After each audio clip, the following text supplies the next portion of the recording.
अस्सलामुअलैकुम, मेरा नाम मोहम्मद शुएब है और आप देख रहे हैं शेबी बिटकॉइन यूट्यूब चैनल। आज के दिन मेरा टॉपिक क्रिप्टो मार्केट की अपडेट देना है, बिटकॉइन और इथेरियम का एनालिसिस करना है। उसके अलावा मार्केट का इवेंट है आज के दिन, बहुत अहम एफओएमसी की मीटिंग होने वाली है। उसमें इंटरेस्ट रेट डिसाइड किया जाएगा कि बढ़ाना है या नहीं बढ़ाना। और उसके अलावा मंथली क्लोजिंग हमारे पास हो चुकी है। नया मंथ मार्केट के लिए कैसा रह सकता है, इसको भी डिस्कस करेंगे। सबसे पहले यहाँ पर बीटीसी का चार्ट मेरे पास ओपन है वीकली टाइम फ्रेम में, और यहाँ पर वीकली क्लोजिंग हमारे पास इस कैंडल से अबव हो चुकी है और मंथली क्लोजिंग भी हमारे पास इस एरिया से काफ़ी ऊपर हुई है। तो यहाँ पर एक बुलिश सिग्नल हमें मिल चुका है कि बुल मार्केट जो है वो स्टार्ट हो चुकी है। ठीक है, और उसके अलावा मैं 3 सिनेरियो आपसे डिस्कस करूँगा, काफ़ी ज़्यादा इंपॉर्टेंट है, तो आपने तवज्जो से सुनने हैं और ख़ुद को प्रिपेयर रखना है उन सिनेरियोज़ के लिए। ठीक है, सबसे पहला सिनेरियो जो है हमारे पास वो ये है कि यहाँ पर मार्केट जो है कंसोलिडेशन फेज़ में डाउन साइड पर आएगी, और इस जगह पर यहाँ पर ये जो हमारे पास ये वाला लो का जोन है 30,000 से 32,000 का, यहाँ से जो है मार्केट उठेगी और एक नया हाई लगा सकती है। ठीक है, ये एक सिनेरियो है। अगर बिटकॉइन ईटीएफ अप्रूव हो जाता है तो इस चीज़ की प्रोबेबिलिटी ज़्यादा बढ़ जाएगी। ठीक है, कंडीशंस पर हमने इसको अप्लाई करना है। और दूसरा जो सिनेरियो है वो दूसरा सिनेरियो ये है कि नवंबर का महीना क्योंकि most of the time bullish रहा है हिस्ट्री में, तो यहाँ पर मार्केट यूँ अपसाइड पर चली जाए, नवंबर के महीने में ही एक नया हाई लगाए और 45 से 50,000 तक मार्केट चली जाए। इस सिनेरियो की प्रोबेबिलिटी बहुत ज़्यादा कम है।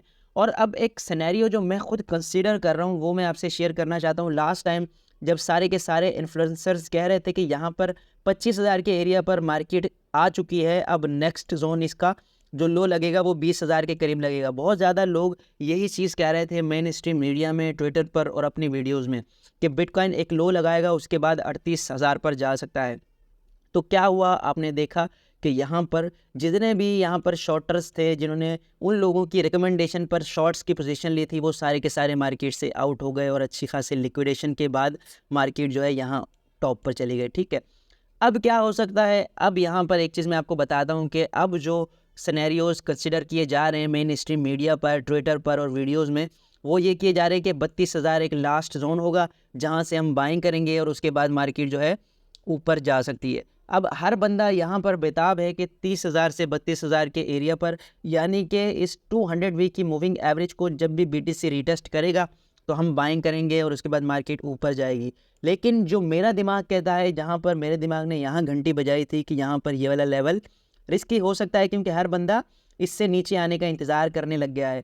तो जब हर बंदा यहाँ पर बाइंग करने का इंतज़ार करने लग जाएगा तो मुझे ऐसा लग रहा है कि मार्केट नीचे आएगी और इस जगह 30,000 के एरिया को होल्ड नहीं कर पाएगी, यहाँ से मार्केट क्रैश कर सकती है। और उसके बाद ये जो 25,000 का एरिया है, इसको अब जो है लोग बहुत ज़्यादा स्ट्रॉन्ग कंसीडर करेंगे कि यहाँ पर तो अब मार्केट इससे नीचे जाएगी ही नहीं।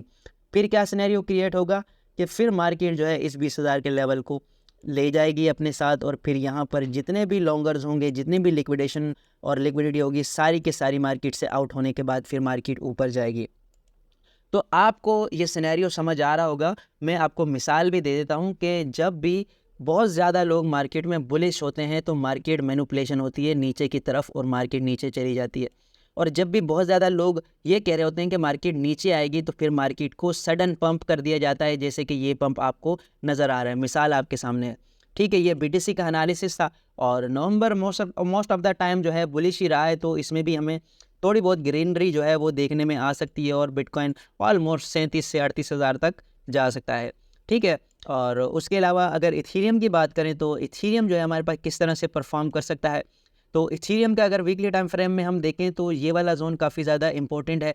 इस जगह $2,000 की प्राइस, और इसी जगह पर हमें 200 वीक की मूविंग एवरेज भी नज़र आ रही है $1952 के करीब। तो इथेरियम को भी ऑलमोस्ट $2,000 का पंप मिल सकता है और उसके बाद मार्केट में हम करेक्शन देख सकते हैं, और हो सकता है कि 200 वीक की मूविंग एवरेज के आसपास ही हमें करेक्शन मिल जाए। और उसके अलावा रेउन टोकन काफ़ी ज़्यादा पंप कर रहा है और इसकी बहुत ज़्यादा हाइप है।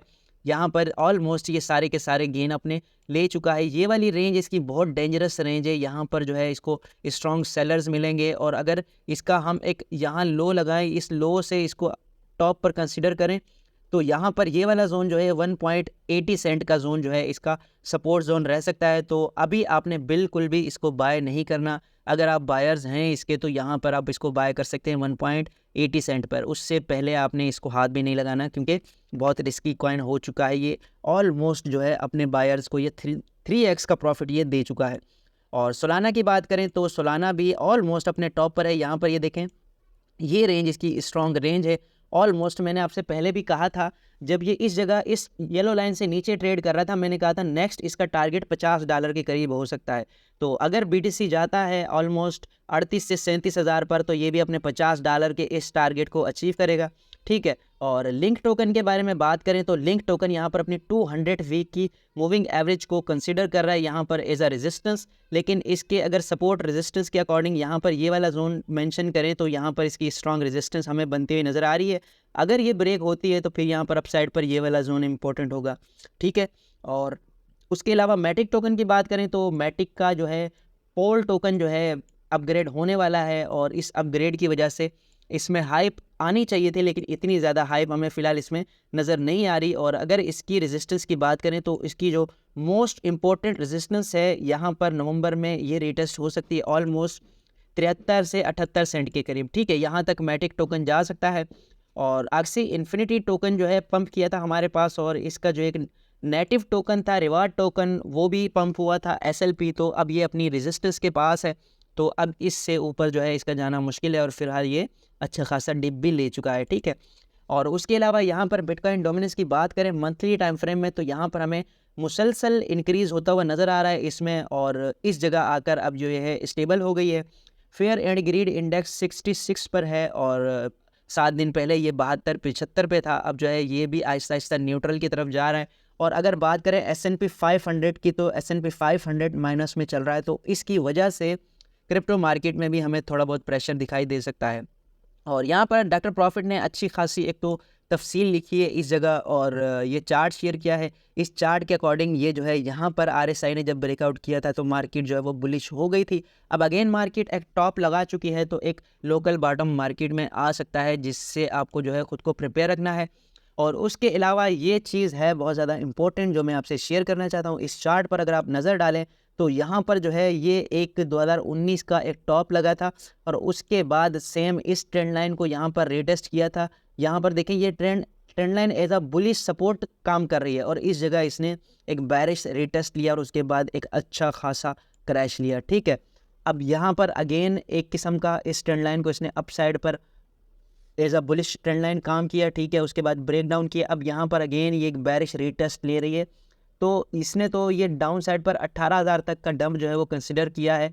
तो मैंने आपसे जो है 20,000 का लेवल शेयर किया है। हाँ, ये चीज़ हो सकती है कि यहाँ पर मार्केट को स्ट्रांगली क्रैश किया जाए। जो लोग 20,000 पर ऑर्डर्स लगाकर डाउन साइड पर स्टॉप लॉस लगाकर बैठे होंगे, सबसे पहले उनके बाइंग ऑर्डर्स हिट होंगे, और उसके बाद जो है उनका स्टॉप लॉस हिट होगा, वो मार्केट से आउट होंगे, और उसके बाद मार्केट पंप कर जाएगी। तो लाजमी आपने ख़ुद को कभी भी बुल फेज़ में और बेयर फेज़ में नहीं रखना, बल्कि आपने प्रोबेबिलिटीज़ को कंसीडर करना है कि कौन सी प्रोबेबिलिटी मार्केट में वर्क कर सकती है, और दोनों साइड पर आपने सोचना है। ठीक है। अच्छा, यहाँ पर इस महीने के टोकन अनलॉक की बात करें तो यहाँ पर टॉप 100 में आने वाले टोकन्स का अच्छा खासा अमाउंट अनलॉक होने वाला है। यहाँ पर देखें तो 159 मिलियन सुई टोकन का, और 177 मिलियन APT टोकन का, और उसके अलावा यहाँ पर 68 मिलियन और 34 मिलियन, मतलब ये सारे टोकन ही टॉप 100 में शुमार होते हैं। तो इनमें अच्छा खासा सेल प्रेशर आ सकता है जब ये अनलॉक होंगे। तो आप अपनी ट्रेड्स को इस हिसाब से मैनेज कर सकते हैं अगर आपकी इन कॉइन्स में एंट्री मौजूद है।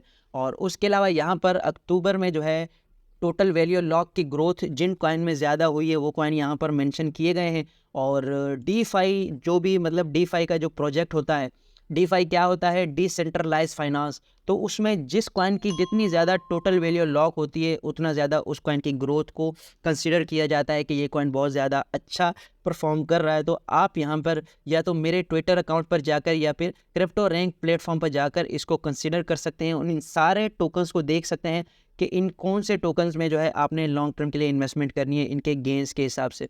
ठीक है। और उसके अलावा यहाँ पर जो है क्लिस्टिया नामी एक टोकन है, TIA उसका शॉर्ट नेम है। कल के दिन वो लिस्ट हुआ है, और ऑलमोस्ट $60 मिलियन के जो TIA टोकन है वो जो है एयर ड्रॉप किए गए हैं 5,80,000 यूज़र्स को। करंट प्राइस इसकी $2.2 है और ऑल टाइम हाई $2.96 लगाया है इसने। करंट मार्केट कैप इसका 500 मिलियन है और फेयर मतलब कि फुली डिल्यूटेड मार्केट कैप जो है वो 2 बिलियन के आसपास है। तो फ़िलहाल तो मैं आपको इसकी बाइंग रिकमेंड नहीं करूँगा, लेकिन अगर ये बिलो $2 आता है या ऑलमोस्ट $2 से बिलो जाता है $1.5 के करीब, तो फिर आप इसमें अपनी बाइंग देख सकते हैं, क्योंकि ये टॉप एक्सचेंजेस पर लिस्टेड है। और उसके अलावा यहाँ पर blockchain backed by Binance lab, तो कौन सी ब्लॉकचेन के पीछे बाइनांस है वो सारे के सारे यहाँ पर मौजूद आपको नज़र आ रहे हैं, और कितने अमाउंट के साथ मौजूद है ये भी आपको नज़र आ रहा है। सुई टोकन में बाइनांस की $385 मिलियन की इन्वेस्टमेंट है और उसके अलावा 12 इन्वेस्टर और हैं। एप्टोज़ में लेयर ज़ीरो, इंजेक्टिव, टेरा और इन ये जितने भी सारे टोकन्स हैं इनमें जो है बाइनांस की इन्वेस्टमेंट है, और यहाँ पर ये सारे के सारे मज़ीद इन्वेस्टर्स की डिटेल्स भी मौजूद है, तो इससे भी आपको इन्वेस्टमेंट में गाइडेंस मिल सकता है। और उसके अलावा लास्ट में यहाँ पर एक बंदे ने रोज़ INJ और नियर प्रोटोकॉल का आपस में कंपैरिजन किया है, और बहुत अच्छा कंपैरिजन किया है। Underlying technology, use cases, performance और कंसेंसस मैकेनिज्म, मार्केट पोजीशनिंग और टोकनॉमिक्स के हवाले से सारी चीज़ें इसने डिस्कस की हैं। तो आप इसको भी लाजमी रीड करें, आपको गाइडेंस मिल जाएगा कि आपने किस तरह से इन्वेस्टमेंट करनी है इनमें। और लास्ट में यहाँ पर इंटरेस्ट रेट का डिसीजन जो है आने वाला है, और इंटरेस्ट रेट डिसीजन जो एक्सपेक्ट किया जा रहा है वो ये है कि इंटरेस्ट रेट जो है वो पॉज किया जाएगा, ना बढ़ाया जाएगा ना घटाया जाएगा। लेकिन जो एक और चीज़ है यहाँ पर वो है कि 11:30 बजे आज रात को FOMC इंटरेस्ट रेट डिसीजन के बाद प्रेस कॉन्फ्रेंस करेगा। तो वो प्रेस कॉन्फ्रेंस बहुत ज़्यादा इम्पोर्टेंट है, वो जो है नेक्स्ट रेट हाइक का डिसाइड करेगी, और उस हिसाब से मार्केट ने वोलेटाइल होना है। तो अगर इंटरेस्ट रेट पॉज होता है तो फिर मार्केट कुछ खास वोलेटाइल नहीं होगी, लेकिन पॉलिसी स्टेटमेंट अगर ऐसी दी कि नेक्स्ट में हम ज़रूर बढ़ाएंगे, और इस तरह की कोई अगर बात की कि अभी हम जो है मज़ीद महंगाई को कम करेंगे, या इंटरेस्ट रेट अभी बढ़ाना बाकी है, या जहां पर उनकी वोटिंग होती है तो वोटिंग में अगर ज़्यादा मेंबर्स ने इस तरफ वोटिंग की कि हमें नेक्स्ट जो है इंटरेस्ट रेट हाइक करनी चाहिए, तो इस हिसाब से फिर मार्केट हमारी रिएक्ट कर सकती है। तो ये आज की वीडियो थी। उम्मीद है कि आज की वीडियो भी आपके लिए इन्फॉर्मेटिव रही होगी। मिलते हैं अपनी नेक्स्ट वीडियो में। अल्लाह हाफिज़।